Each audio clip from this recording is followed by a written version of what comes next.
A memorial service for the victims of the Tavern massacre in Orlando, Soweto is currently underway. The tavern patrons were gunned down on Saturday night at a local tavern in Nonzamo, informal settlement. Let's get an update. We are across live to our reporter Mbalenhle Mthethwa, who's covering the story for us. A very good afternoon to you, Mbalenhle. What is the latest? I mean, we do understand the MEC for Community Safety, Faith Mazibuko, is set to address mourners. But, on the back of that, I'm seeing political flags flying around, and I also want to know if earlier in the week we heard of some sort of tensions. Are we seeing any of that, or are people really there for what it is, which is, of course, the memorial service?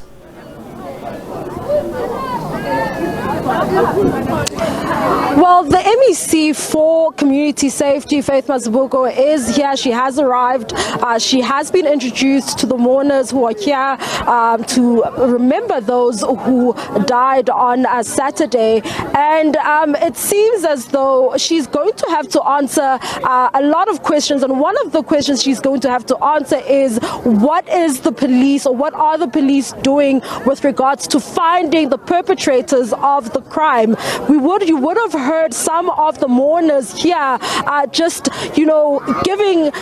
paying their tributes to those who have passed, but also calling for answers. And that was the consensus and the general theme among those family members who came and spoke in front of everyone who's gathered here in Orlando, saying that they don't want their loved ones to be buried before the perpetrators or any suspects are arrested. They want these suspects, or they're calling rather for the suspects to be arrested before the funerals take place. We understand that it's unclear if there's going to be a mass funeral or not, but we do understand that many of the individuals come from different parts of the country, many of whom come from Umzimkulu, some from Umtata, and one from the northwest, and one will be buried in Gauteng here in Orlando. Now, going back to your question around the issue of political parties,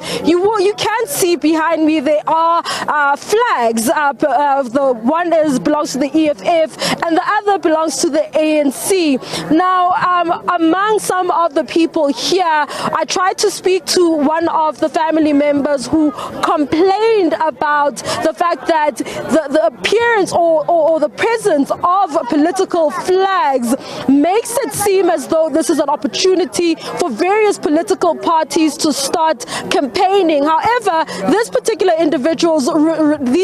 individuals refused to speak to us on camera, saying they're just here to remember and mourn the death of their loved ones. It's been a very sad occasion where one of the mourners, or one of the family representatives, spoke about how the victim who passed away was named Mbalenhle because the mother had put her trust in this person to uplift the family. One day, some family members are really hurt and angry by the incident, some even calling others to, they want answers, and some want even revenge by the sounds of, some of the words and the things they said when given the opportunity to speak. The MEC for Community Safety hasn't spoken quite yet, and we are waiting for that address, but we will also try to speak to her and have an interview with her, or one-on-one with her,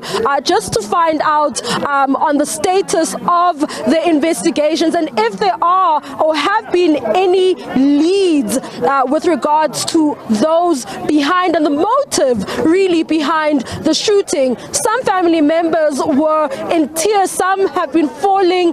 It's been a very emotional memorial service, with some asking the question, meaning, what did they do to deserve death? What did these people do? What was their crime? They were just there to enjoy themselves, or just for recreational purposes, because there was no electricity in the the area, and it seemed as though the tavern was the only one that provided them with electricity. And as you would have heard from other neighbors, one neighbor that we spoke to a little bit earlier on, they said that, you know, this place has become a place of refuge for those trying to charge or trying to watch their local show, or even watch a sports, or catch up on sports, because it's the only place with electricity. So these are the scenes outside of the tavern. We're actually not far away from the tavern where the incident took place. It's just a few meters away from where we are. These are the mourners who have gathered here. Some have come from as far as Umzimkhulu. We saw others earlier this morning coming and carrying out and performing rituals that are synonymous with preparations for funerals. It would seem the one family has already taken one of the victims all the way to Umtata to prepare for the funeral. And we know this because they came with Islatla. You are familiar with the rituals that are carried out before a funeral, where victims are then reunited. A victim's body is reunited with their spirit, and families come with Islatla of sort, or something that symbolizes that would enable them to reunite the person's spirit as well as the body, so the person does not become a nuisance or a problem within that area, and in a sense to try and prevent the same thing from happening again.